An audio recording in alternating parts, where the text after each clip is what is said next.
आज थोड़ा हकीकत पसंदी का मुजाहरा करते हैं। आपको पता है कि आपको दफनाने के बाद आपके लवाहिकीन की सबसे पहली फ़िक्र क्या होगी?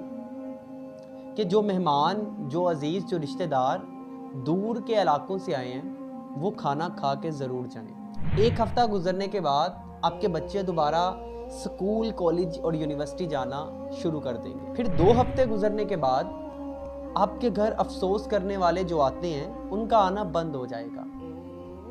3 हफ़्ते गुज़रने के बाद आपकी कब्र की जो ज़ियारत है और दुआ है, वो 3-3 दिन के बाद की जाएगी। और फिर 1 माह गुज़रने के बाद आपके घर दोबारा टीवी और दोबारा म्यूज़िक चलना शुरू हो जाएगा। और 1.5 माह गुज़रने के बाद आपके बच्चे और घर वाले प्रॉपर ड्रामे और फ़िल्में देखना शुरू कर देंगे। 2 माह गुज़रने के बाद आपकी कब्र की ज़ियारत हर जुम्मे को की जाएगी, उसके अलावा किसी भी दिन नहीं। और फिर कुछ अरसा गुज़रने के बाद आपकी बीवी या आपका शौहर किसी बात पर हल्का सा मुस्कुरा दिया करेगा और उसके चंद दिन के बाद दोबारा मज़ाहिया बातों पर कह के गूंजना शुरू हो जाएंगे। 6 माह के बाद आपकी कब्र की ज़ियारत महीने में सिर्फ 1 बार की जाएगी। फिर वो वक्त भी आएगा जब पूरा 1 साल गुजर जाएगा और आपके घर वाले सोचेंगे कि आखिरी बार कब्रिस्तान कब गए थे, शायद 1 माह पहले, और आखिरी दफ़ा दुआ कब की थी, कभी भी नहीं, क्योंकि याद ही नहीं। और मेरा यकीन करें,